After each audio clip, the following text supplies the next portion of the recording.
Getting what I said off screen, but last thing we're gonna do in the course is talk about adding rational expressions. Okay. So we want to add this fraction to this fraction. Now, we don't call them fractions, and we've got polynomials in the numerator and denominator. We call them rational expressions. But we treat them just like fractions. First thing we have to do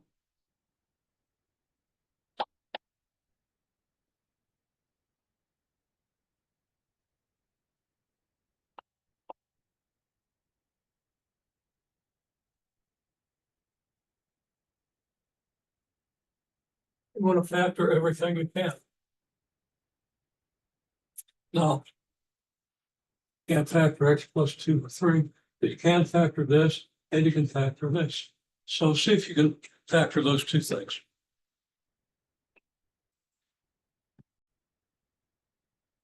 Okay, now it's been maybe as much as 2 weeks since really dealt with factoring. Okay. Remember, when you do your homework in any course, do it in such a way you're going to remember what you did. Okay. Now, a lot of times you learn something and you kind of remember, and you'll be a little vague, and then you'll understand it when you see it. And I think that'll be the case here. So it's about half and half. Half of you factored it, and half of you, at least half. Okay, so we get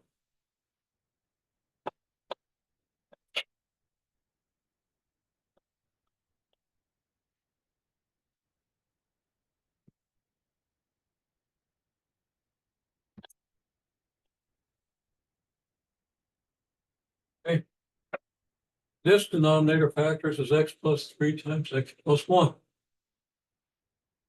This one factors as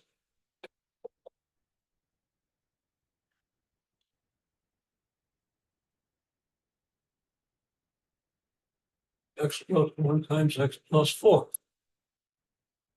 Okay. Now, what's the common denominator?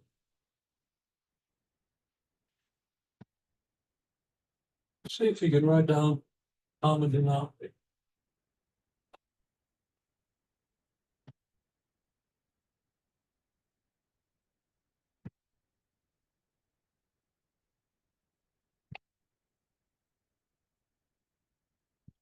Really the least common denominator.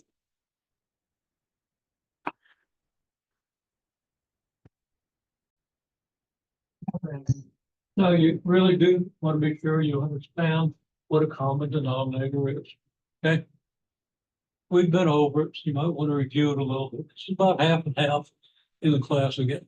Okay. About half people got a common denominator. Half. It's good to kind of figure out what to do. Okay, and I didn't give you much time. Okay, well, anyhow, common denominator has to have everything in it. Either of these denominators. So it has to have everything that this denominator has.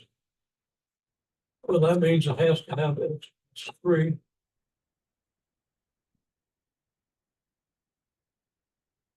And it also has to have every factor that this one does. Needs x plus 1 and it needs x plus 4, right? Well, we've already got x plus 1, so this one is covered. We want x plus 4, so we write down x plus 4. And there it is, because now everything here exists here, and everything here exists here. Okay. Then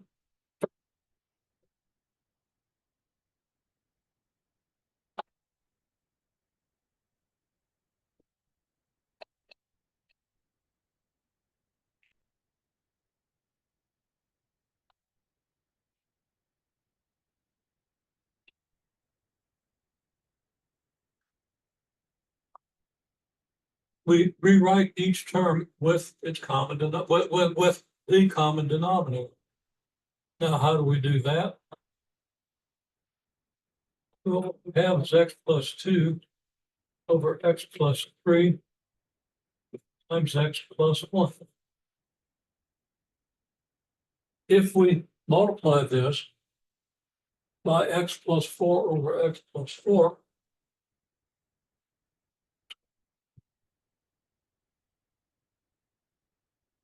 Then when we multiply it out, the denominator will be exactly what we need it to be, right? Okay. And this is a legal step as long as X doesn't equal 4. That's something you have to worry about, but we're not going to spend too much time worrying about it at this point. Okay. Worry about it a little more in the next portion. So that's going to be equal in the first term for every number except X equals 4. Going to be equal to this. Okay. And then we have our second term, 3 over X plus 1 times X plus 4. And we multiply that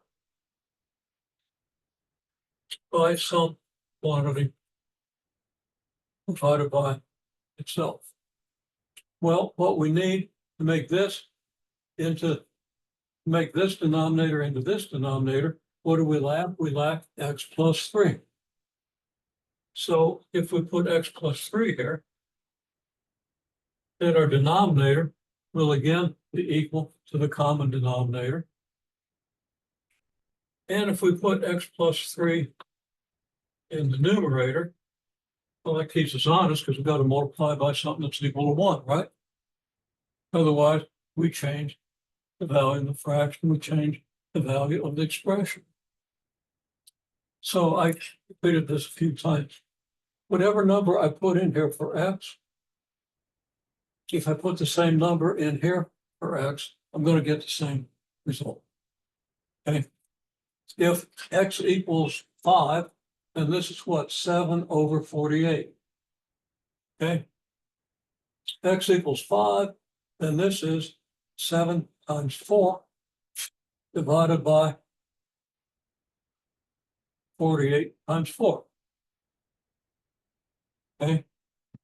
Now, 7 times 4 divided by 48 times 4 is still 7 over 48.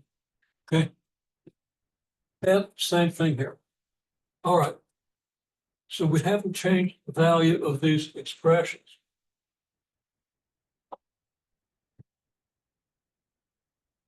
But now that we have the same denominator, I'm kind of skipping a step here.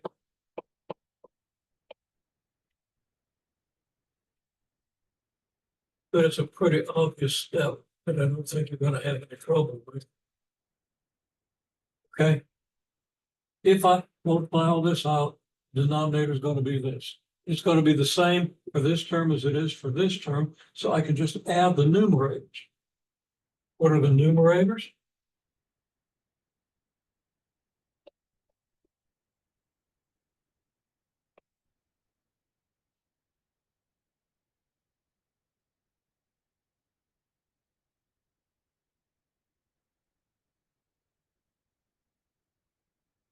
So I've just used my rule for adding fractions. Two fractions have the same denominator, then you can combine the numerators by adding them. Or if they're subtracted, of course.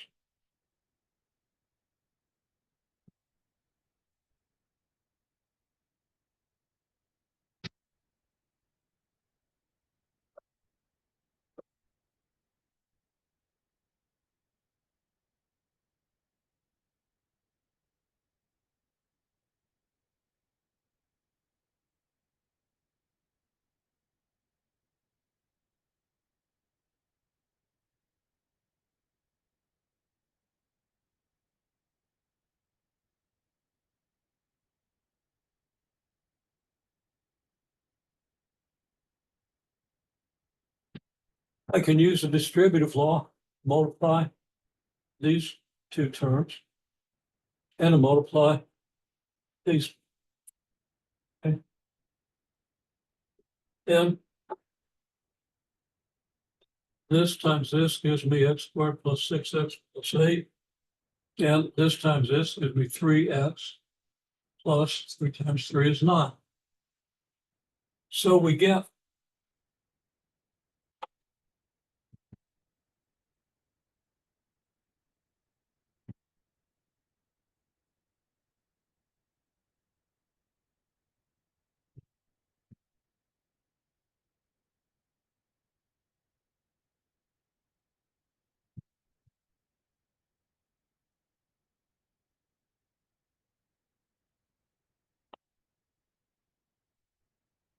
Just copying this down a little bigger, so everybody can see it better. So far we've got this. What do we do now? We combine the terms in the numerator.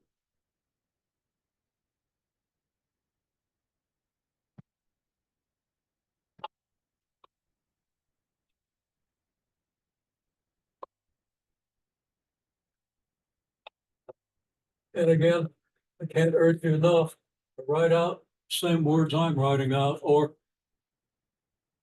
you can improve on my wording, that's fine. If you write down a wording's not as good as mine, hard to find a worse one. Because if you come up with words that aren't as good as mine, as long as they're equivalent, it's okay. You got to tell yourself what you're doing at every step. You retain it better. Okay. So simplifying the numerator.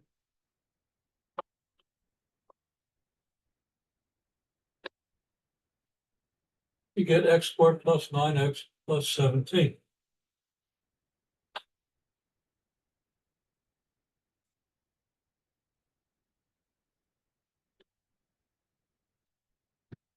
We have this.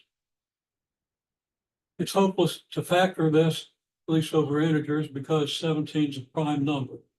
The only possible product that gives you 17 is 1 times 17.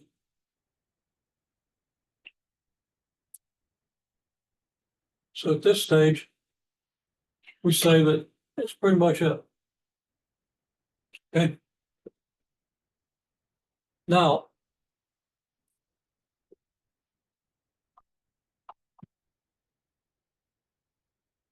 expanding the denominator,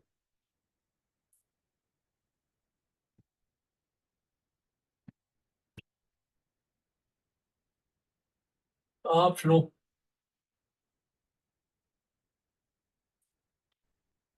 On my tests. It shows you more if you have the factors of the denominator.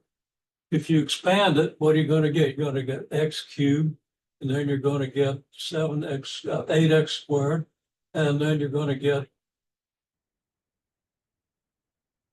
8x, 12, something like that. Might have done something boneheaded there. But expanding the denominator is optimal in my tests.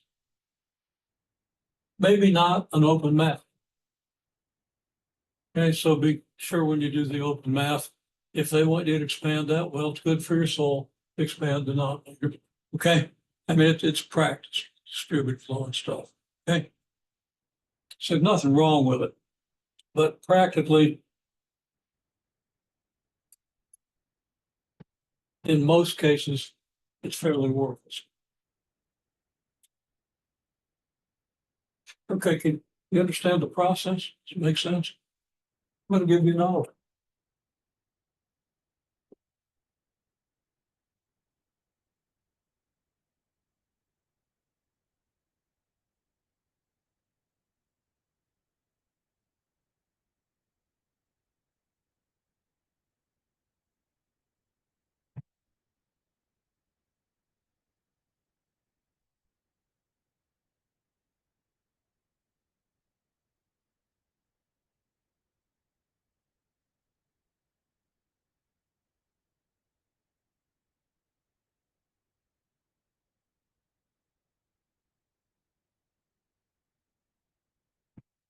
Think we can do with it. If we have time, just do what I say, write out the steps. Write out what you're doing so that you process what you're doing, so that you really understand what you're doing rather than just imitating the symbols.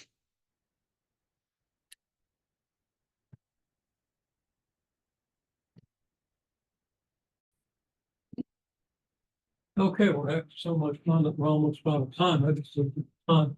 We got 5 minutes. It's sufficient. Okay. So what we do first is simplify. Well, yeah.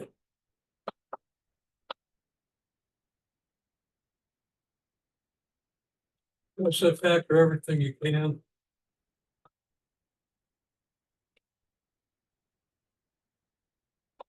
Now I was using so many x plus ones in my factors, people kind of by habit wrote down an x plus 1 times x plus 6 here, but that doesn't multiply out. So anytime you factor trinomial, make sure you multiply it back out, check it. That's very simple to do and save you potentially costly error.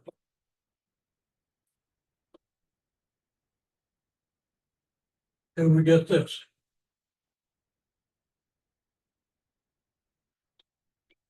Common denominator is going to be x plus 2, x plus 3 times x plus 1 times x plus 5. I mean, again, think, we need this denominator. Well, there it is. Okay. And then we need an x plus 1. We don't have one at this point, so we got to put it down. And we need an x plus 5. We don't have one. We put it down. Okay. There's our common denominator. So now we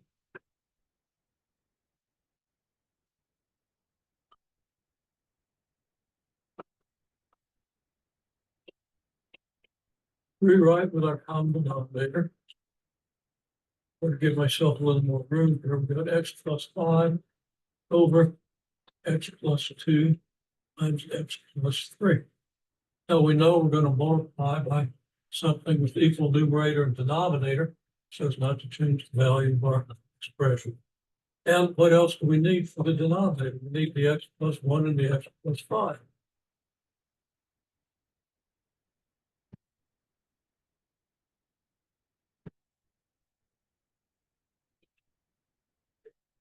And then we have to do the same thing with our second term.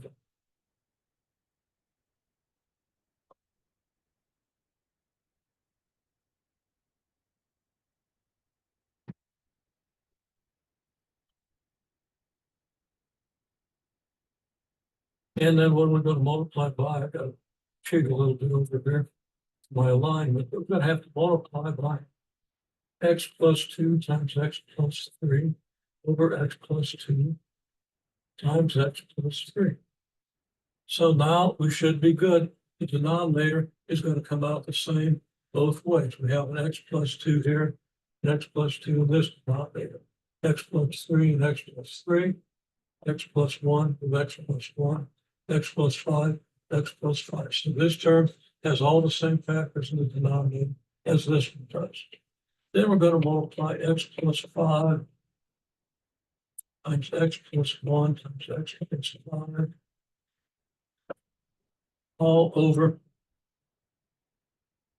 12 plus x minus 3 times x plus 2 times x plus 3, all that over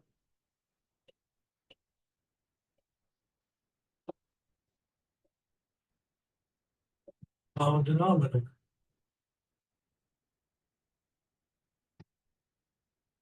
Now, we're not going to have time to finish it.